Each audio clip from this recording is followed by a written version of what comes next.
Hello students, welcome to my YouTube channel. मेरा नाम है मयूरी भागवानी एंड आज हम डिस्कस करने वाले हैं 9 जून के द हिंदू न्यूज़पेपर को। आज का द हिंदू एनालिसिस हम शुरू करें उससे पहले मैं आपको बता दूं कि आप मुझसे इन 3 मीडियम्स के थ्रू कनेक्ट कर सकते हो। इस टेलीग्राम चैनल पे मयूरी भागवानी नाम का टेलीग्राम चैनल है हमारा, उस पर आपको इन लेक्चर्स की पीडीएफ मिल जाएगी और आपका कुछ भी फीडबैक हो जो आप मुझसे चाहते हो, अगर मैं कुछ और लेक्चर स्टार्ट करूं, कुछ चीज़ों में इम्प्रूवमेंट्स चाहते हो, तो फिर आप मुझे मेल और ट्विटर के थ्रू भी टेक्स्ट कर सकते हो। हम यहाँ से भी कनेक्ट कर सकते हैं। अगर आपकी कोई क्वेरी हो रिगार्डिंग यूपीएससी तो भी आप मुझे मेल कर सकते हो। आगे बात करते हैं तो आज के टॉपिक्स की बात कर लेते हैं। हम GS1 में कल्चर में देखेंगे खीर भवानी मेला। तो ये खीर भवानी मेला क्यों न्यूज में है ये देखेंगे और मैं आपको साथ के साथ एक प्रीलिम्स का क्वेश्चन दिखाऊंगी कि इस तरह के करंट अफेयर्स न्यूज में जो रहते हैं वो कितने इंपॉर्टेंट होते हैं। इसके अलावा जीएस पेपर 2 में इंटरनेशनल रिलेशन में यूक्रेन ग्रेन एक्सपोर्ट प्लान।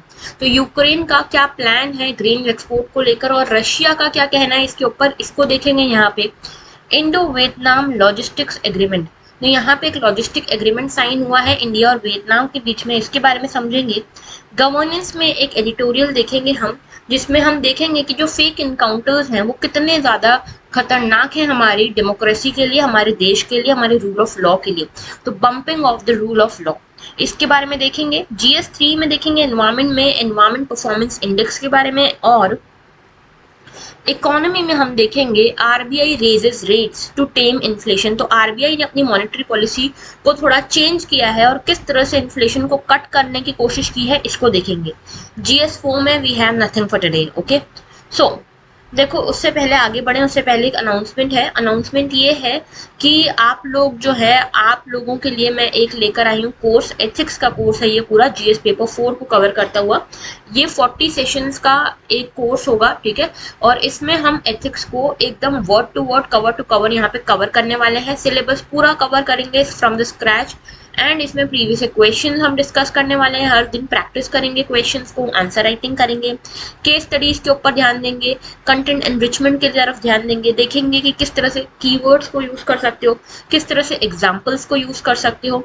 ये सब कुछ हम करेंगे इस पूरे कोर्स में। और ये कोर्स स्टार्ट हो रहा है 20 जून से और इसका मोड होगा ऑनलाइन। इसकी कोर्स फी वैसे ₹4,999 है, लेकिन for the first 30 students it would be ₹2,999। Okay, so इस ऑफर प्राइस में अभी भी कुछ सीट्स, बहुत ही कम सीट्स बाकी हैं। So if you want to enrol now, hurry up. And इसके अलावा बात कर लेते हैं आज के टॉपिक्स की, आज के इश्यूज की। तो देखो पहला इशू तो ये है RBI raises rates to tame inflation. तो देखो यहाँ पे हो क्या रहा है, इन्फ्लेशन अभी बहुत बढ़ा हुआ है। इन्फ्लेशन इतना क्यों बढ़ा हुआ है, इसके कई सारे रीजन हम अभी कुछ दिनों पहले हमने एक आर्टिकल डिस्कस किया था स्टैगफ्लेशन को लेकर, है ना। आप सभी लोगों ने देखा होगा, मंडे का शायद आर्टिकल था वो, स्टैगफ्लेशन, ठीक है। स्टैगफ्लेशन में हमने देखा था कि किस तरह से जो सेंट्रल बैंक होता है वो इन्फ्लेशन और ग्रोथ के बीच में बैलेंस करता रहता है, ठीक है। इन्फ्लेशन, ग्रोथ और एम्प्लॉयमेंट के बीच में यहाँ पे बैलेंस करता रहता है। तो इन्फ्लेशन को जब आप कम करने की कोशिश करते हो तो ग्रोथ भी कम हो जाती है, ग्रोथ बढ़ने लगती है तो साथ में इन्फ्लेशन भी बढ़ता है। तो अब यहाँ पे हमने उसमें देखा भी था कि अभी जो माहौल बन रहा है, अभी जो इकोनॉमी हो रही है वर्ल्ड की, हमारे देश की, उसमें इन्फ्लेशन इतना क्यों बढ़ रहा है। सबसे बड़ा कारण था यूक्रेन रशिया वॉर, है ना। यूक्रेन रशिया वॉर जो था ये सबसे बड़ा कारण था। और यहाँ पे इस आर्टिकल में भी बताया हुआ है कि जो हमारे देश में भी इन्फ्लेशन बढ़ रहा है उसका पहला कारण यूक्रेन रशिया वॉर है। यूक्रेन रशिया वॉर के कारण क्या हो रहा है, जो सप्लाई चेन है वो डिस्टर्ब हो रही है, डिस्टरप्ट हो रही है, और उसके कारण यहाँ पे सप्लाई साइड से इश्यूज होने के कारण ये इन्फ्लेशन बढ़ रहा है, ठीक है। इसके अलावा जो कोविड हुआ तो लॉकडाउन लगा था, इकोनॉमिक स्लोडाउन आया था, ये सब रीजंस भी हैं, लेकिन सबसे बड़ा कारण यही है अभी के टाइम पे। ओके, और जो आसपास हमारे देशों के जो आसपास अनस्टेबिलिटी सी छाई हुई है, म्यांमार का आपको पता है, श्रीलंका का आपको पता है, तो इन सब रीजंस के कारण भी यहाँ पे कहीं ना कहीं सप्लाई चेन के ऊपर जो है दबाव पड़ता है। तो सप्लाई चेन जो है ये डिसरप्ट हुई है अभी, तो उसके कारण इन्फ्लेशन बढ़ रहा है। अब देखो आज के टाइम पे इन्फ्लेशन जो है यहाँ पे एवरेज जो लास्ट क्वार्टर गया है, अप्रैल जून क्वार्टर जो गया है, इसमें जो एवरेज इन्फ्लेशन है दैट इज 7.5%। नाउ 7.5% इन्फ्लेशन बहुत ज्यादा होता है, ठीक है। एक चीज मैं आपको बता दूं, कि हमारे देश में एक है कमिटी जिसका नाम है मॉनेटरी पॉलिसी कमिटी, ठीक है। मॉनेटरी पॉलिसी कमिटी जो है ये क्या काम करती है, ये काम करती है इन्फ्लेशन को कंट्रोल में रखने का, इन्फ्लेशन को कंट्रोल में रखने का काम करती है। और इसका टारगेट ये है, इसका एम ये है कि इनको 2 to 6% तक के रेंज में ही इन्फ्लेशन होना चाहिए, ये इनका टारगेट है। काम इनका सिर्फ यही है कि इन्फ्लेशन को आपको कंट्रोल में रखना है, और ये कंट्रोल में कितना रखना है, 2 से 6%। अभी जो 7.5% हुआ है ये हमारी रेंज से बाहर चला गया है, तो इसको अब कम करना पड़ेगा, इसको कट डाउन करना पड़ेगा। तो इसके लिए क्या करेगी अभी मॉनेटरी पॉलिसी कमीशन और आरबीआई क्या करने वाले हैं, इसके ऊपर यहाँ पे बात की गई है। अच्छा, मॉनेटरी पॉलिसी कमेटी के बारे में एक दो चीजें मैं बता दूं कि ये कब बनी है। ये आरबीआई एक्ट 1934 में एक अमेंडमेंट के थ्रू बनी है। 2016 के आसपास इसको बनाया गया था। ओके, और इसका मेन एम होता है इन्फ्लेशन को कट डाउन करना। आप मुझे कमेंट सेक्शन में बताना, आज का पहला क्वेश्चन आप सभी के लिए ये है कि जो मॉनेटरी पॉलिसी कमीशन होता है इसमें कितने मेंबर्स होते हैं, कितने मेंबर्स होते हैं, और ये मेंबर्स किस तरफ से होते हैं, गवर्नमेंट की साइड से होते हैं, आरबीआई की साइड से होते हैं, कैसे होते हैं, ये आप मुझे बताओगे इस पहला क्वेश्चन का आंसर दोगे जब, ठीक है। तो ये हो गया हमारा एमपीसी यानी कि मॉनेटरी पॉलिसी कमीशन के बारे में। नाउ देखो, आर्टिकल ये है कि इन्फ्लेशन इतना बढ़ रहा है, 7.5% हो गया है। अब क्या करे आरबीआई कि यहाँ पे मॉनेटरी पॉलिसी कमीशन जो है क्या ऐसा काम करे कि यहाँ पे जो इन्फ्लेशन है वो कट डाउन हो जाए। तो इन्होंने सोचा हम रेपो रेट को कम करेंगे, ठीक है, रेपो रेट जो है इसको कट डाउन करेंगे। तो इन्होंने 50 बेसिस पॉइंट से इस रेपो रेट को कम किया है, ठीक है। और अभी यहाँ पे जो है अभी रेपो रेट हो गया 4.90%, ठीक है। तो अभी ये देखो, ये पहली बार नहीं है जो रेपो रेट कम हुआ है, इससे पहले भी रेपो रेट को कम किया है आरबीआई ने पहले भी, ठीक है, इससे पहले भी कर चुकी है आरबीआई रेपो रेट को कम। नाउ देखो इसका क्या इम्पैक्ट पड़ता है, कंसेप्ट क्या है, बेसिकली मुझे आपको यहाँ पे ये समझाना है, ठीक है, कि कंसेप्ट क्या है। तो देखो, सबसे पहले समझो रेपो रेट क्या होता है, फिर मैं समझाऊंगी कि रेपो रेट के कम करने से या ज्यादा करने से किस तरह से इन्फ्लेशन पे असर पड़ता है। रेपो रेट क्या होता है, ये एक इंटरेस्ट रेट है at which the reserve bank provides overnight liquidity to the bank against the collateral of governments and other approved securities. तो देखो, मान लो कि ये जो है ये है आरबीआई, और यहाँ पे ये है हमारा एसबीआई या इस तरह के जो भी कमर्शियल बैंक्स है, पीएनबी, ठीक है, जो पंजाब नेशनल बैंक है, ये है हमारे कमर्शियल बैंक्स। अब इनको चाहिए क्या, इनको चाहिए पैसा, इनके पास आई बाहर से डिमांड, ठीक है, ये पर्सन बहुत सारे आ गए इनके पास कि हमको लोन दे दो, हमको लोन दे दो। इनके पास इतना पैसा नहीं कि ये इनको लोन दे दे, लेकिन इनको बिजनेस तो करना है। तो ये सब गए आरबीआई के पास, आरबीआई को इन्होंने बोला कि हमको थोड़े पैसे लोन पे दे दो। तो आरबीआई ने बोला ठीक है, तुम पैसे लोन पे ले जाओ, यहाँ पे तुम लोन ले जाओ, रुपीज हमसे ले जाओ, लेकिन उसके बदले हमारे पास में गवर्नमेंट सिक्योरिटीज जमा करके जाओ।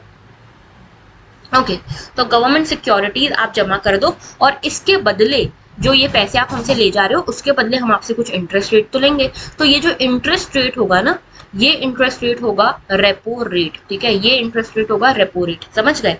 तो आरबीआई जब कमर्शियल बैंक्स को जो भी लोन देती है, ओवरनाइट के लिए जो भी लोन देती है, उसके बदले जो इंटरेस्ट लेती है उसको रेपो रेट कहते हैं। रिवर्स रेपो रेट बिल्कुल इसका उल्टा, कि जब आरबीआई को पैसा खींचना है मार्केट से, देखो यहाँ पे क्या हो रहा है, मार्केट में पैसा पंप हो रहा है।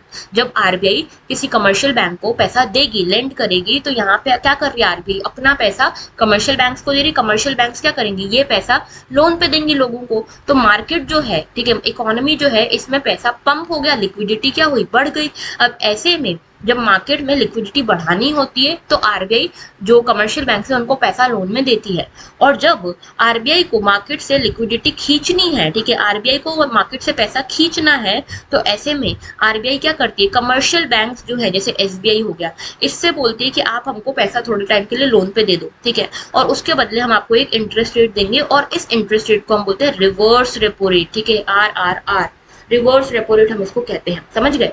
तो यहाँ पे रिवर्स रेपो रेट में क्या होता है, आरबीआई पैसा खींचती है मार्केट से, ठीक है, आरबीआई ने पैसा यहाँ पे कमर्शियल बैंक से लोन पे लिया और उसको इंटरेस्ट रेट दे दिया, रिवर्स रेपो रेट, और जब मार्केट में पैसा डालती है तो उसको रेपो रेट बोलते हैं। नाउ देखो, अब रेपो रेट के बढ़ाने से क्या होगा, रेपो रेट के बढ़ाने से ये होगा कि मान लो ये कोई पर्सन ए है ये जाता है एसबीआई के पास, ठीक है। एसबीआई जो स्टेट बैंक ऑफ इंडिया हमारा कमर्शियल बैंक है, इसके पास जाता है और बोलता है मुझे लोन चाहिए। इन्होंने बोला रुको हमारे पास पैसा नहीं, हम आरबीआई से लेकर आते हैं। तो आरबीआई के पास जाता है ये एसबीआई और बोलता है हमको पैसा चाहिए, हमको लोन देना है। तो ये बोलते ठीक है तुम ले लो पैसा, लेकिन हमको इंटरेस्ट रेट जो तुम दोगे वो बढ़ा के दोगे। अब ये एसबीआई बोलेगा कि अगर मैं इतना इंटरेस्ट रेट इनको बढ़ा के दूंगा तो ये तो मेरे लिए नुकसान हो रहा है।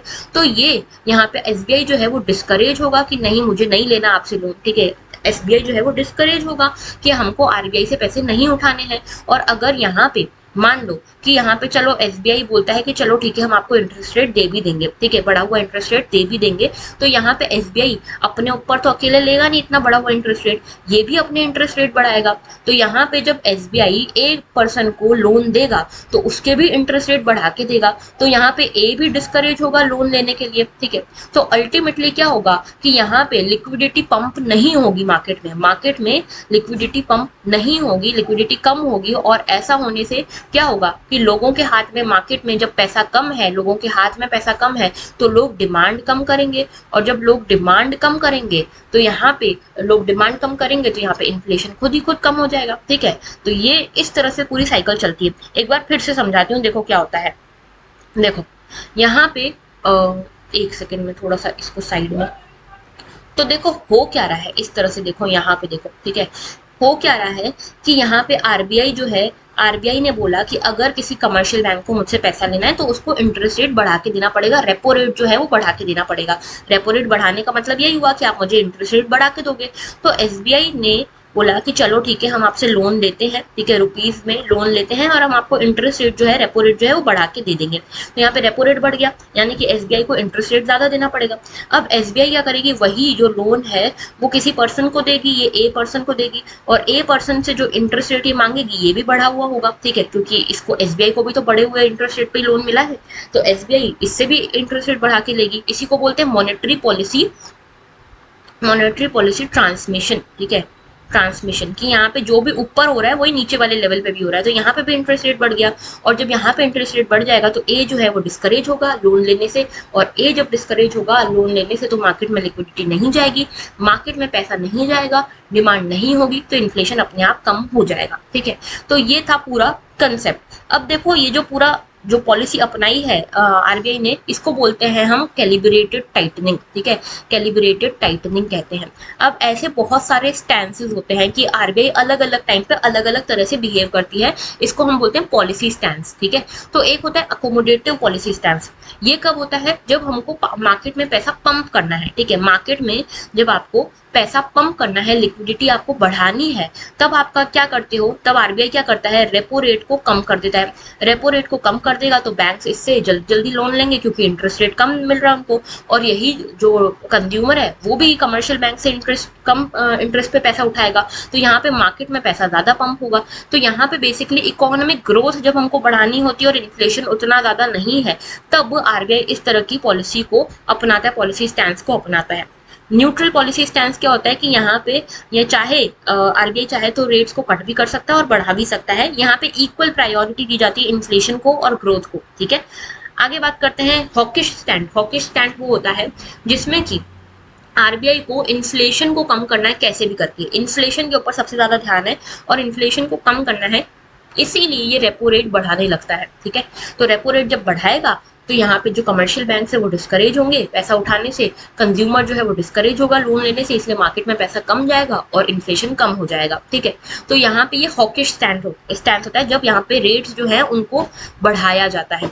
कैलिब्रेटेड टाइटनिंग में क्या होता है, ये हॉकिश स्टैंस का ही एक एडवांस्ड वर्जन है। कैलिब्रेटेड टाइटनिंग में क्या होता है, यहाँ पे हम सिर्फ इन्फ्लेशन पे ध्यान दे रहे थे, यहाँ पे हम इन्फ्लेशन के साथ साथ ग्रोथ पे भी फोकस करते हुए काम कर रहे हैं। तो यहाँ पे हम क्या करते हैं, रेपो रेट जो है उसको बढ़ाएंगे जरूर, रेपो रेट को हम बढ़ाएंगे क्योंकि हम चाहते हैं इन्फ्लेशन कम हो, लेकिन धीरे धीरे बढ़ाएंगे, ठीक है, ऐसे पता नहीं चले कि एकदम बढ़ा दिया है, ठीक है। तो धीरे धीरे रेपो रेट को बढ़ाएंगे। ओवरऑल जो इंक्लिनेशन रहेगा वो यही रहेगा कि हमको किसी तरह से मार्केट से पैसा खींचना है, ठीक है। तो यहाँ पे ओवरऑल इंक्लिनेशन इसी तरफ रहता है कि इन्फ्लेशन कम करना है, रेट्स बढ़ाने हैं, ठीक है, रेपो रेट वगैरह बढ़ाना है। तो ये थी पूरी हमारी जो कैसे कैसे पॉलिसी स्टैंसेस होते हैं। ओके, आगे बात करते हैं।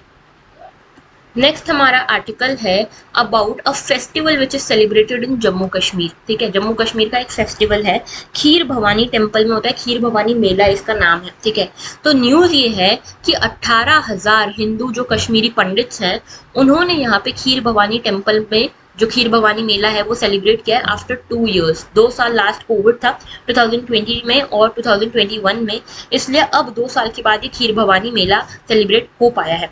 अभी देखो कश्मीरी पंडित बहुत न्यूज में भी चल रहे हैं क्योंकि इनके अगेंस्ट काफी ज्यादा एट्रोसिटीज यहाँ पे हो रही हैं। ऐसे एलिगेशंस लग रहे हैं कि यहाँ पे जो कम्युनिटी है पूरी कश्मीरी पंडित्स की, उनको यहाँ से भगाया जा रहा है, प्रोसिक्यूट किया जा रहा है, और इन सब के कारण ये काफ़ी दुखी है, काफ़ी परेशान है। लेकिन ऐसे में गवर्नमेंट ने यहाँ पे कुछ अरेंजमेंट्स करे हैं जिसके थ्रू ये यहाँ पे अपना फेस्टिवल मना पा रहे हैं। तो खीर भवानी मेला के बारे में देखेंगे, उससे पहले प्रीलिम्स का एक क्वेश्चन मैं दिखा देती हूँ आपको। 2017 में यूपीएससी प्रीलिम्स में पूछा गया था। यहाँ पे देखो ट्रेडिशन या फेस्टिवल्स के नाम है और यहाँ पे कम्युनिटीज के नाम है। ये देखो क्वेश्चन पूछा हुआ, चालिया साहिब कौन मनाता है, नंद राजा जाट यात्रा कौन मनाता है, वारी वारकारी कौन मनाता है। तो यहाँ पे इस तरह से फेस्टिवल और कम्युनिटी का पूछा जाता है। तो हो सकता है आपसे पूछा जाए कि खीर भवानी फेस्टिवल या खीर भवानी मेला किसका है, तो आपको पता होना चाहिए जम्मू कश्मीर के पंडित्स का है ये। ठीक है, कश्मीरी पंडित्स का है ये। ऑलराइट, आगे बात करते हैं, खीर भवानी मेला के बारे में बात कर लेते हैं। तो देखो यहाँ पे क्या होता है, हिंदू पिलग्रिम्स जो है, हिंदू जो भक्त हैं वो सारे कश्मीरी पंडित कम्युनिटी के, ये एक मंदिर में इकट्ठे होते हैं जिसका नाम है माता खीर भवानी। इसका दूसरा नाम क्या है, रगन्या देवी टेम्पल। ठीक है, यहाँ पे ये इकट्ठे होते हैं कौन से दिन पे, ज्येष्ठ अष्टमी के दिन पे। ठीक है, ज्येष्ठ अष्टमी के दिन पे ये यहाँ पे इकट्ठा होते हैं। यहाँ पे एक वाटर स्ट्रीम है, यहाँ पे ये इनको खीर चढ़ाते हैं। ठीक है, खीर का भोग लगाते हैं, राइस पुडिंग जो है उसको उसका भोग लगाते हैं, सो दैट यहाँ पे जो गॉडेस है खीर भवानी जो माता है वो यहाँ पे इनसे खुश हो, इनसे प्रसन्न हो और इनको जो भी चाहिए वो इनको मिल जाए। ठीक है, तो यहाँ पे इस तरह से खीर भवानी जो मेला है वो मनता है। यहाँ पे एक बहुत बड़ा बहुत इंपॉर्टेंट चीज ये मानी जाती है कि जो यहाँ पे स्ट्रीम है ना, वाटर स्ट्रीम जो है खीर भवानी टेम्पल के पास में, उसका कलर बदलता है। ठीक है, according to the situations that prevail in Kashmir. जैसे कश्मीर में अगर स्ट्रेस का माहौल है, कश्मीर में अगर एट्रोसिटीज हो रही हैं तो यहाँ पे कलर बदल जाता है। कश्मीर में अगर शांति है, कश्मीर में अगर पीस है तो यहाँ पे कलर अच्छा हो जाता है। तो यहाँ पे ऐसा माना जाता है कि इसका वाटर स्ट्रीम का कलर कश्मीर की सिचुएशंस के हिसाब से बदलता रहता है। ठीक है, तो ये खीर भवानी मेला पता होना चाहिए। आगे बात करते हैं, Russia backs Ukraine grain export plan. तो रशिया जो है उसने बोला है कि यूक्रेन का जो प्लान है ग्रेन एक्सपोर्ट का उसको हम सपोर्ट करते हैं। तो देखो कुल मिला के मुद्दा क्या है, यूक्रेन रशिया वॉर को 100 दिन से ऊपर हो चुके हैं। ठीक है, अब ऐसे में हमको पता है कि इन्फ्लेशन की अभी हमने बात करी थी कि क्यों हो रहा है, यूक्रेन रशिया वॉर के कारण हो रहा है। तो इसमें देखो इन्फ्लेशन का क्या कारण है, यहाँ पे है देखो ये यूक्रेन है। ठीक है, यूक्रेन के नीचे यहाँ पे आती है ब्लैक सी। ठीक है, इसका मैप अभी दिखाऊंगी मैं आपको। यूक्रेन के नीचे आती है ब्लैक सी, चलो मैप में ही दिखा देती हूँ ना। ये देखो ये है ऊपर यूक्रेन। ठीक है, ये देखो यूक्रेन, इसके नीचे ही है ब्लैक सी। यूक्रेन के सारे जो पोर्ट्स हैं वो इस साइड पे है। ठीक है, यहाँ से यूक्रेन अपने जो भी गुड्स को एक्सपोर्ट करना होता था वो करता था। अब यूक्रेन जो है वीट का और जो ये फूड ग्रेन है इसका बहुत सबसे बड़ा एक्सपोर्टर है। ठीक है, तो यहाँ से ही फूड ग्रेन्स जाते थे और दूसरे जो यूरोप की कंट्रीज हैं इन सब में बंटते थे। अभी क्या हुआ है कि यहाँ पे ये जो पूरा यूक्रेन है ये पूरी तरह से रशिया ने घेर लिया है। इसका आधा 1/5 पार्ट जो है उसके ऊपर रशिया ने अभी तक अपना जो कब्जा है वो जमा लिया है। अभी देखो यहाँ पे क्रीमिया भी पूरा रशिया ने ले लिया है, कुछ हिस्सा यहाँ का उड़ीसा, यहाँ इन एरियाज को रशिया ने अभी कैप्चर करा हुआ है, यहाँ बमबारी हो ही रही है। ठीक है, तो इन एरियाज से तो एक्सपोर्ट करना पॉसिबल है नहीं।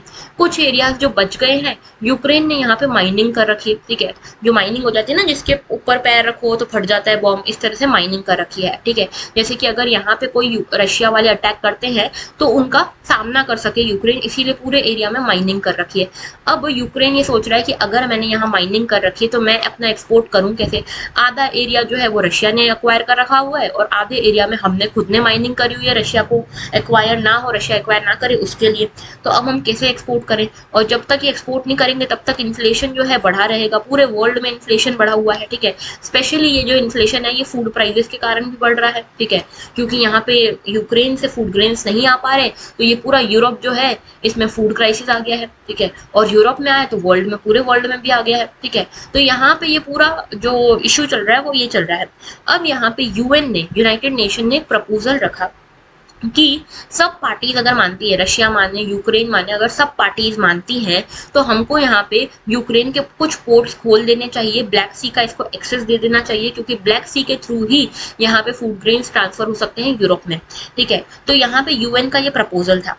अब ऐसे में रशिया ने सपोर्ट किया है इस प्रपोजल को। देख रहे हो, चौंकने वाली बात तो ये है, रशिया ने, टर्की ने, इन दोनों ने मिलके एक यहाँ पे मीटिंग करी और इन्होंने बोला कि ठीक है, हम भी यूएन के इस प्रपोजल को सपोर्ट करते हैं, हम भी यहाँ पे यूक्रेन को कुछ नहीं करेंगे, कोई छेड़ेंगे नहीं, कोई बमबारी नहीं करेंगे, आप ये माइनिंग वाला एरिया से ये माइनिंग हटा लो और यहाँ पे एक्सपोर्ट करना शुरू कर दो। ठीक है, तो टर्की और रशिया ने ये बोला है। टर्की ने ये भी बोला है कि इसके बदले जो वेस्टर्न कंट्रीज है, वेस्ट है, उसको रशिया के ऊपर से सैंक्शन हटाना चाहिए, क्योंकि रशिया अल्टीमेटली यूनाइटेड नेशंस की बात मान रहा है। ठीक है, तो दोनों ने मिलकर, देखो इसके अंदर की बात पूरी ये है कि रशिया और टर्की ये दोनों साथ में आ गए हैं। रशिया ने बोला ठीक है चलो हम इनका एक्सपोर्ट होने देंगे, उसके बदले आप हमसे सैंक्शन हटाओ। तो एक तो रशिया का फायदा है कि सैंक्शन हट जाएंगे, दूसरा यूक्रेन को इसके ऊपर शक है रशिया के ऊपर कि अगर हमने यहाँ से माइनिंग हटा ली, हमने एक्सपोर्ट करने के लिए माइनिंग हटा ली और कल को रशिया आ गया यहाँ पे, रशिया ने हमारे यहाँ पे जो एरियाज बच गए हैं हमारे पोर्ट वाले उनको भी अक्वायर कर लिया, तो हो सकता है रशिया की एक चाल हो, रशिया सिर्फ बोल रहा हो कि हम कुछ नहीं करेंगे, कल को हम माइनिंग हटा लें और उसके बाद ये हम पे अटैक कर दे तो हम क्या करेंगे। तो ये पूरा मामला है। रशिया और टर्की जो है वो बोल रहे हैं कि नहीं, आप तो इस प्रपोजल को आगे बढ़ाओ, हम तो सपोर्ट करते हैं। यूक्रेन अभी भी इसके ऊपर सस्पिशियस है कि क्या करना चाहिए। ओके, अब देखो इस मैप को देख लो, हालांकि काफी मैंने इसमें हौच पौच कर दिया, लेकिन फिर भी देखो यहाँ पे ये ब्लैक सी आपको दिख रही है यूक्रेन के नीचे और टर्की के ऊपर। ब्लैक सी को कौन कौन सी कंट्रीज घेर के रखती हैं ये बताना है आपको मुझे आज कमेंट सेक्शन में। सेकंड क्वेश्चन है आपका ये कि कंट्रीज दैट सराउंड ब्लैक सी। ठीक है, तो ब्लैक सी को कौन कौन सी कंट्रीज ने घेरा हुआ है ये आप मुझे बताओगे in the comment section. Atlas में से देख के जरूर बताना। ठीक है, अच्छा दूसरी चीज यहाँ पे देखो सी ऑफ अजोव दिख रही है, सी ऑफ अजोव है यहाँ पे, और यहाँ पे ये क्रीमिया है। ठीक है, ये क्रीमिया है जिसको रशिया एनेक्स कर चुका है। यहाँ पे ये जो छोटा सा स्ट्रेट दिख रहा है, स्ट्रेट क्या होता है, जो दो वाटर बॉडीज को जोड़े, तो ये जो छोटा सा स्ट्रेट दिख रहा है इसको बोलते हैं स्ट्रेट ऑफ कर्च। ओके, इसके अलावा यहाँ पे देखो, यहाँ पे है सी ऑफ मरमरा। ठीक है, सी ऑफ मरमरा टर्की को दो पार्ट में बांटता है। ये जो ये वाला टर्की है ये यूरोप का पार्ट है और ये वाला टर्की रशिया का पार्ट है, सॉरी रशिया नहीं, एशिया का पार्ट है। ओके, तो सी ऑफ मरमरा है। यहाँ पे जो है सी ऑफ मरमरा का यहाँ पे जो स्ट्रेट आपको दिख रहा है इसको बोलते हैं बॉस्फोरस स्ट्रेट। ठीक है, बॉस्फोरस स्ट्रेट। और यहाँ पे जो स्ट्रेट दिख रहा है ये छोटा सा जो एगिन सी से कनेक्ट कर रहा है सी ऑफ मरमरा को, इसको कहते हैं डेंड्रिनल्स स्ट्रेट ऑफ डेंड्रिनल्स। ठीक है, तो तीन स्ट्रेट है यहाँ पे, याद रखना, एक तो है डेंड्रिनल स्ट्रेट, एक है बॉस्फोरस और एक है स्ट्रेट ऑफ कर्च। ओके, आगे बात करते हैं। India opposes environmental index ranking. तो यहाँ पे देखो न्यूज ये है कि एक एनवायरमेंटल परफॉर्मेंस इंडेक्स आया है 2022 का। इसमें 180 कंट्रीज को रैंक किया गया है और इंडिया की रैंक सोचो कितनी है, 180th। ठीक है, मतलब कुल मिला के इस इंडेक्स के हिसाब से इंडिया जो है वर्स्ट परफॉर्मिंग कंट्री है इन केस ऑफ एनवायरमेंट। ठीक है, तो इसके हिसाब से इंडिया जो है एनवायरमेंटल के लिए, एनवायरमेंट सस्टेनेबिलिटी के लिए कुछ नहीं कर रहा है, बेसिकली ये कहना चाहता है ये परफॉर्मेंस इंडेक्स। तो इंडियन गवर्नमेंट ने इसका काफी विरोध किया है कि ये जो परफॉर्मेंस इंडेक्स है पूरी तरह से बायस्ड है। ठीक है, और ये इंडिया के एक्चुअल जो एफर्ट्स है उनको रिफ्लेक्ट ही नहीं करता, इसका अपोज किया है इस पूरे इंडेक्स का। ठीक है, तो इस इंडेक्स के बारे में थोड़ा सा देख लेते हैं। ये जो परफॉर्मेंस इंडेक्स है 2022 का आया है, बाय एनुअल इंडेक्स है, यानी कि 2 साल में एक बार निकाला जाता है ये इंडेक्स।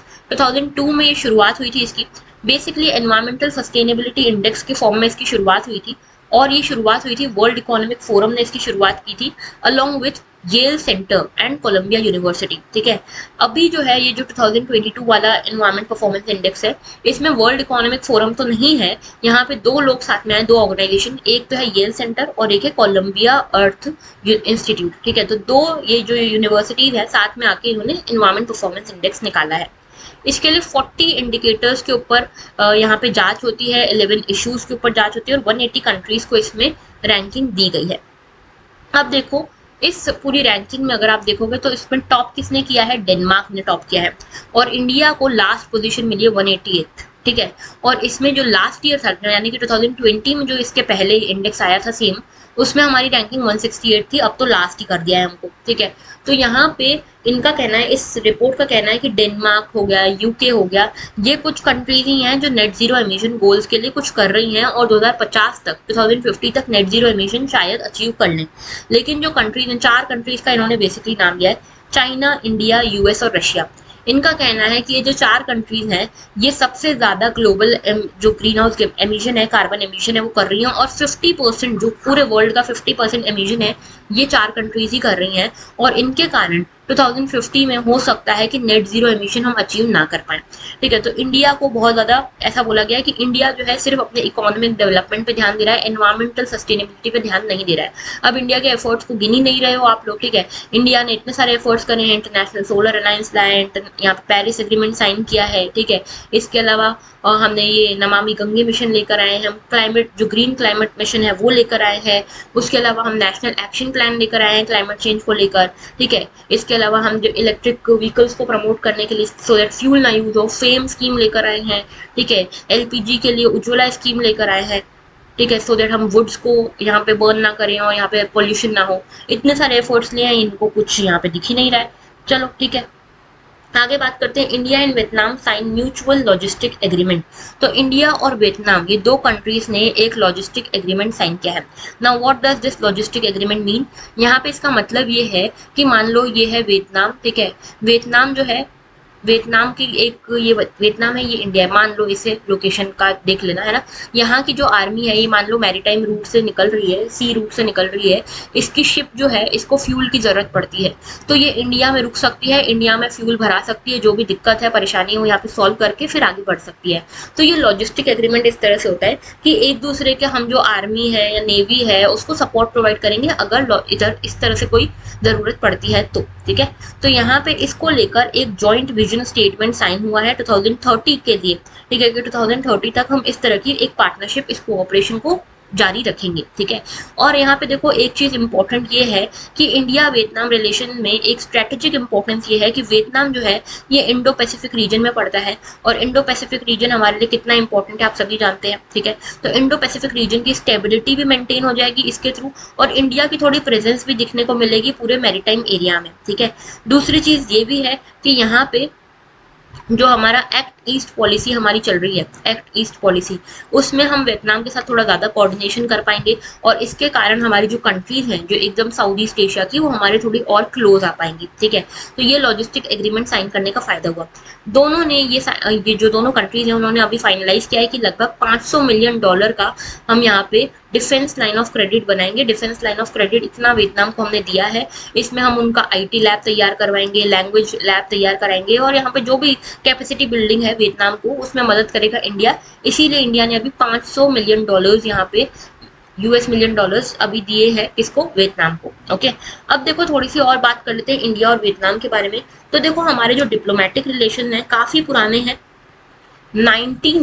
1956 में हमने अपना एक कॉन्सुलेट यहाँ पे ले आए थे, हम इंडियन कॉन्सुलेट आ गया था वियतनाम में। ठीक है, और जैसे आप देखोगे ना diplomatic relation, diplomatic missions completely कब स्टार्ट हुए? तो 1972 से स्टार्ट हुए हैं। ठीक है, हमारे बीच में, इंडिया और वियतनाम के बीच में। ओके, इसके अलावा इंडिया और वियतनाम के बीच में एक कॉम्प्रहेंसिव स्ट्रेटेजिक पार्टनरशिप भी है। ठीक है, कॉम्प्रहेंसिव स्ट्रेटेजिक पार्टनरशिप भी है, और ये कब साइन हुई थी? ये हुई थी साइन इन 2016। ठीक है, 2016 में ये कॉम्प्रहेंसिव स्ट्रेटेजिक पार्टनरशिप साइन हुई। इसमें बहुत सारे एरियाज की बात की गई थी, और सबसे स्पेशल एरिया जो है वो डिफेंस सेक्टर का है। ठीक है, इंडिया और वियतनाम के बीच में जो रिलेशन है ना, मेजरली जो बिलोंग करते हैं वो डिफेंस से बिलोंग करते हैं। ठीक है, इसके अलावा देखो इंडिया ने वियतनाम की मदद तब करी थी जब यूएस भी वियतनाम के अगेंस्ट था, तो इंडिया ने अपने रिलेशन यूएस के साथ स्टेक पे रख के वियतनाम की मदद करी थी। ठीक है, तो इसीलिए इंडिया और वियतनाम के रिलेशन अच्छे हैं। दूसरी चीज, लुक ईस्ट पॉलिसी हमने स्टार्ट करी थी। ठीक है, साउथ ईस्ट एशिया के लिए। इसी लुक ईस्ट पॉलिसी को हमने और रिगरस बनाया और अग्रेसिवली इसको फॉलो किया, तो हमने इसको एक्ट ईस्ट पॉलिसी बना लिया, और एक्ट ईस्ट पॉलिसी के अंतर्गत वियतनाम के साथ हम अभी सारे अपने रिलेशंस निभा रहे हैं। इसके अलावा वियतनाम जो है एशियान का भी पार्ट है। ठीक है, एशियान आप सभी जानते होंगे, association of south east Asian Nations, इसका भी पार्ट है, तो इसके साथ हमने फ्री ट्रेड एग्रीमेंट भी साइन किया हुआ है अपना। ठीक है, इसके अलावा हम इकोनॉमिक कोऑपरेशन भी कर रहे हैं। ठीक है, तो यहाँ पे ये सारी चीजें हैं, और एक तो ये भी है कि इंडो पैसिफिक रीजन में पड़ता है, तो स्ट्रेटेजिकली भी हमारे लिए बहुत इंपॉर्टेंट हो जाता है। ठीक है, डिफेंस कोऑपरेशन में हमारे लिए इंपॉर्टेंट हो जाता है, जैसे वियतनाम को काफी पसंद है हमारा जो आकाश मिसाइल है। ठीक है, ध्रुव मिसाइल है। ठीक है, ये सब जो है इसकी बहुत ये बहुत मन था इसका, आकाश और ध्रुव वगैरह जो मिसाइल है इनको खरीदने का। ठीक है। इसके अलावा अभी वियतनाम ने हमारे इंडिया के साथ एक एक्सरसाइज में भी पार्टिसिपेट किया था जिसका नाम था पासेक्स। ठीक है, तो इंडिया वियतनाम रिलेशंस काफी अच्छे हैं, पीपल टू पीपल रिलेशंस भी काफी अच्छे हैं। इंडिया का जो सॉफ्ट पावर है काफी अच्छा है वियतनाम में, जैसे योगा को लेकर, बॉलीवुड को लेकर, ठीक है, और यहाँ पे टूरिज्म को लेकर ये सॉफ्ट पावर इंडिया का काफी अच्छा है वियतनाम में। ठीक है, तो यहाँ पे कुल मिला के इंडिया वियतनाम रिलेशन अभी और एडवांस हो रहे हैं because of these logistic agreements. Alright, आगे बात करते हैं आज के एडिटोरियल की। It is a bumping of the rule of law too. तो देखो ये पूरा आर्टिकल है किस बारे में है, ये आर्टिकल है हैदराबाद के एक इशू के बारे में। हैदराबाद में कुछ 1-2 साल पहले 2019 में एक गैंगरेप हुआ था। ठीक है, एक वेटरनरी डॉक्टर का एक गैंगरेप हुआ था जिसमें 4 लोगों को पकड़ा गया था, 4 लोग सस्पेक्ट थे। ठीक है, अब ये 4 लोगों का यहाँ पे रातों रात एनकाउंटर हो जाता है। ठीक है, एनकाउंटर हो जाता है और जो पुलिस लोग, जो पुलिसमैन थे जिन्होंने एनकाउंटर किया, वो यहाँ पे जनता की नजरों में हीरो बन जाते हैं। इनको मालाएं पहनाई जा रही थी, इनकी फूलों से स्वागत किया जा रहा था, इनको मेडल मिल रहे थे। ठीक है, एक्सीलेंसी मेडल्स मिल रहे थे, ये सब चीजें हो रही थी। लेकिन इतनी जल्दी जल्दी सब हुआ था कि यहाँ पे सबको शक ये था कि शायद ये फेक एनकाउंटर है। ठीक है, इसके ऊपर इंक्वायरी बैठी। ठीक है, इस पूरे एनकाउंटर के ऊपर इंक्वायरी बैठी और यहाँ पे पता चला कि हाँ ये फेक एनकाउंटर था। ठीक है, फेक एनकाउंटर इस तरह से था कि पुलिस ने ये क्लेम किया था कि जो 4 आरोपी हैं जो इस केस में पकड़े गए हैं, ये चारों आरोपी हमारी आंखों में मिट्टी डाल के भागने की कोशिश कर रहे थे और इसीलिए हमको इनके ऊपर गोलियां चलानी पड़ी। ये पूरा केस था। ठीक है, तो आपको नहीं लग रहा है ये कोई मूवी सीन डिपिक्ट हो रहा है? ठीक है, आपने देखी होगी जॉनी LLB, तो वैसे ही कुछ यहाँ पे मूवी सीन डिपिक्ट सा हो रहा था और इसीलिए यहाँ पे सबकी जो नजरें थी वो थोड़ी कॉशियस हो गई कि कहीं ये फेक एनकाउंटर तो नहीं है, और इसीलिए इंक्वायरी बिठाई गई और जो कमीशन ने इंक्वायरी करी उन्होंने फाइनली ये वर्डिक्ट दिया कि हाँ ये एक फेक एनकाउंटर था। ठीक है, तो इसी फेक एनकाउंटर के बारे में यहाँ पे पूरा आर्टिकल आया है कि किस तरह से इस तरह के फेक एनकाउंटर हमारी डेमोक्रेसी के लिए बहुत बड़ा खतरा है। ठीक है, पहली चीज तो ये कि यहाँ पे जिन भी लोगों ने यहाँ पे इस तरह के काम के, जो जिन भी लोगों ने, जिन भी पुलिसमैन ने इस तरह के काम करे, पहले तो उनका हीरोइक एक्ट माना जा रहा था, लेकिन एक्चुअल में ये पनिशेबल एक्ट है। ठीक है, पनिशेबल एक्ट है। बेसिकली ये एनकाउंटर नहीं, मर्डर है। ओके, मर्डर है ये, कि आप अपने फायदे के लिए किसी का मर्डर कर रहे हो, आपने सेल्फ डिफेंस में नहीं किया ये एनकाउंटर। ठीक है, वैसे एनकाउंटर के लिए जो होता है IPC वगैरह में, CRPC में प्रोविजंस हैं कि अगर सामने वाला आपको हार्म कर रहा है तो आप सेल्फ डिफेंस में उसको मार सकते हो, लेकिन यहाँ पे सेल्फ डिफेंस तो हुआ ही नहीं। यहाँ पे इंक्वायरी कमेटी में समझ में आया कि उन्होंने ऐसा कुछ किया ही नहीं था, उन्होंने भागने की कोशिश की ही नहीं थी। ठीक है, तो ये कोल्ड ब्लडेड मर्डर यहाँ पे हुआ। ठीक है, और यहाँ पे ये भी समझ में आता है कि पब्लिक जो है एकदम, जैसे कोई भी ऐसा केस होता है तो पब्लिक एकदम आक्रोशित हो जाती है और पब्लिक बहुत ज्यादा प्रेशर बना देती है पुलिस के ऊपर कि आप जल्दी से जल्दी आरोपियों को ढूंढ कर लेकर आओ। ठीक है, और इसी प्रेशर में पुलिस क्या करती है, इस तरह के फेक एनकाउंटर्स करती है।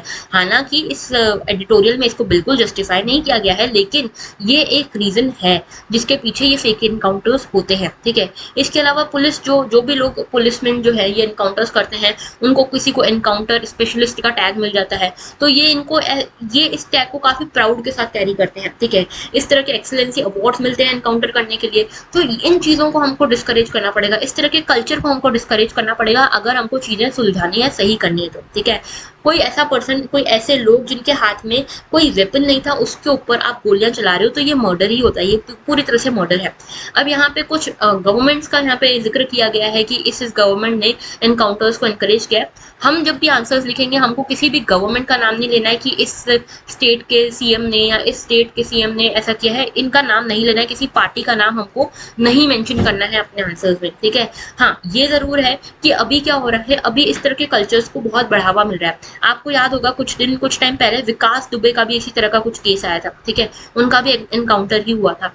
तो यहाँ पे ये जो गवर्नमेंट भी है अलग अलग तरह से, वो यहाँ पे एनकाउंटर्स को प्रमोट ही कर रही हैं। ठीक है, तो यहाँ पे देखा गया है कि जो एनकाउंटर्स हैं वो बढ़े हैं, कुछ टाइम में काफी एनकाउंटर्स बढ़े हैं। जैसे यूपी की बात की हुई है, असम की बात की हुई है, यहाँ पे इन सब जगहों पर ये जो एनकाउंटर्स नहीं बढ़े हैं। ठीक है, इनको एक्स्ट्रा जुडिशियल किलिंग्स भी कहते हैं। अभी जो एक्स्ट्रा जुडिशियल किलिंग है, जो अब फेक एनकाउंटर है उनको एक्स्ट्रा जुडिशियल किलिंग्स कहते हैं। ये बेसिकली क्या कर रही है, रूल ऑफ लॉ का अवहेलना कर रही है। रूल ऑफ लॉ क्या बात करता है, रूल ऑफ लॉ सभी को right to life with dignity देता है, आर्टिकल 21, ठीक है। जब तक सामने वाला आपको मारने की कोशिश नहीं कर रहा है तब तक आप कैसे उसको मार सकते हो, उसका मर्डर कैसे कर सकते हो। तो यहाँ पे जो फेक एनकाउंटर है, रूल ऑफ लॉ को इन्होंने उखाड़ के फेंक दिया है, बेसिकली ये कहा जा रहा है। दूसरी चीज ये कि जब देखो फेक एनकाउंटर्स होते हैं, फिर इस तरह की जो इंक्वायरी कमीशन बैठती है, बाद में पता चलता है कि फेक एनकाउंटर था, तो इसके जो एलिगेशन है, इसका जो कॉन्सिक्वेंसेज है ना, वो उस पर्सन को तो झेलने ही नहीं पड़ते जिसने ऑर्डर दिया था। जो सीनियर ऑफिशियल्स ऑर्डर देते हैं एनकाउंटर के, उनको तो झेलने ही नहीं पड़ते। ये जो इसके कॉन्सिक्वेंसेज हैं, ये लोअर रैंकिंग ऑफिशियल जो है, कांस्टेबल्स हैं, इंस्पेक्टर्स हैं, इनको झेलने पड़ते हैं। इनको सस्पेंड कर दिया जाता है, इनको पीनलाइज किया जाता है, तो इनको इसका झेलने पड़ते हैं, जबकि इनका तो काम सिर्फ एग्जीक्यूशन था, ठीक है। यहाँ पे ऑर्डर सीनियर ऑफिशियल्स ने दिए थे। तो यहाँ पे जो कंप्लेन है इसकी फेक एनकाउंटर्स की, वो बढ़ती जा रही है, ठीक है। और यहाँ पे ये जो पुलिस जो है, पुलिस के साथ हमारा किस तरह का रिलेशनशिप होना चाहिए, हमको पुलिस को अपना प्रोटेक्टर मानना चाहिए। लेकिन पुलिस से आज भी हमारी सोसाइटी में लोग डरते हैं, ठीक है। क्यों डरते हैं, one of the reason is this, ठीक है। इसके अलावा मैजिस्ट्रियल इंक्वायरीज भी जो होती है, जैसे मैजिस्ट्रियल इंक्वायरीज में क्या होता है कि मान लो किसी एक जगह का यूपी का केस है, ठीक है, तो यूपी का केस है, यूपी में फेक एनकाउंटर हुआ और इसी के ऊपर मैजिस्ट्रियल इंक्वायरी बैठी, यूपी के ही जजेस बैठे। तो देखो जो जुडिशरी है और पुलिस में थोड़ी बहुत साठगांठ तो हो ही जाती है। तो यहाँ पे इसमें एडिटोरियल का में ऑथर का कहना यह है कि जब भी इस तरह की इंक्वायरी हो, तो मैजिस्ट्रियल जब इंक्वायरी हो, तो यहाँ पे मैजिस्ट्रेट दूसरे स्टेट से लाना चाहिए, सो दैट बीच में कोई भी लिंक नहीं बैठे, ठीक है। और लिंक नहीं बैठेगी तो एकदम अनबायस्ड डिसीजन हमको सामने देखने को मिलेगा, ठीक है। और यहाँ पे हमको ये देखना पड़ेगा कि जो मेडल कल्चर है ना, जो मेडल्स दिए जाते हैं एनकाउंटर करने के लिए, उसको हमको डिस्करेज करना पड़ेगा। वरना एनकाउंटर स्पेशलिस्ट होना, लोग जो पुलिसमैन है वो अपने आप में इसको एक टैग मानेंगे, इसको एक ऑनर वाला टैग मानेंगे, ठीक है। तो हमको इस तरह की जो चीजें हैं उनको रोकना पड़ेगा, ओके। और यहाँ पे क्राइम रेट को रोकने के लिए encounters alone are not the solution, ठीक है। तो हमको इसको समझना पड़ेगा, अपने पुलिस वाले जो लोग हैं, पुलिस वाले जो पूरी कम्युनिटी है, इसको समझाना पड़ेगा कि यहाँ पे रूल ऑफ लॉ फॉलो होना चाहिए, ठीक है। Rule of law is the only law here, ठीक है। तो कॉन्स्टिट्यूशन जो है वो फॉलो होना चाहिए, रूल ऑफ लॉ फॉलो होना चाहिए, उसके बाद सारी चीजें होनी चाहिए, ठीक है। आप अपने हाथ में लॉ को नहीं ले सकते। तो ये है पूरा आर्टिकल हमारा रिगार्डिंग फेक एनकाउंटर्स, ये हमने पूरा देखा, ठीक है। अगर आपको लेक्चर अच्छा लगा हो तो आप मुझे बताइएगा, और अपने कमेंट्स के थ्रू भी मुझे बताइएगा कि लेक्चर में कैसा लगा, क्या आपके रिव्यूज हैं, क्या आपके फीडबैक है। और जो मैंने क्वेश्चंस आपसे पूछे हैं, 2 क्वेश्चंस पूछे हैं मैंने आज आपसे पूरे सेशन में, इनके आंसर्स भी आप मुझे दीजिएगा। और अगर आपको लेक्चर अच्छा लगा हो तो अपने दोस्तों के साथ शेयर करना मत भूलना।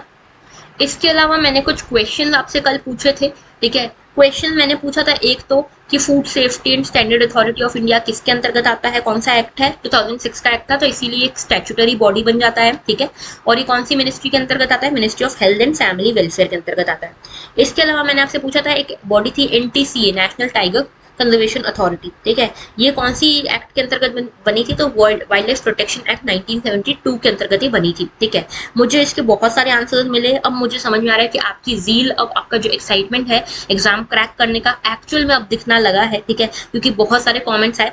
आयशा ने इसका आंसर दिया है, याचिका ने, अभितेश ने इसका आंसर दिया, शिवम ने दिया है, उर्वशी ने, इसके अलावा इकरा ने इसका आंसर दिया, सुप्रिया ने, वैष्णवी ने, सूरज ने, पीयूष, अर्पित और स्नेहदीप ने भी इसका आंसर दिया था, ठीक है। और इन सभी लोगों को मैं बोलूंगी कि आप लोग बहुत अच्छा कर रहे हो and congratulation, you are half way there. बस अपनी जील को इसी तरह से मेंटेन रखना।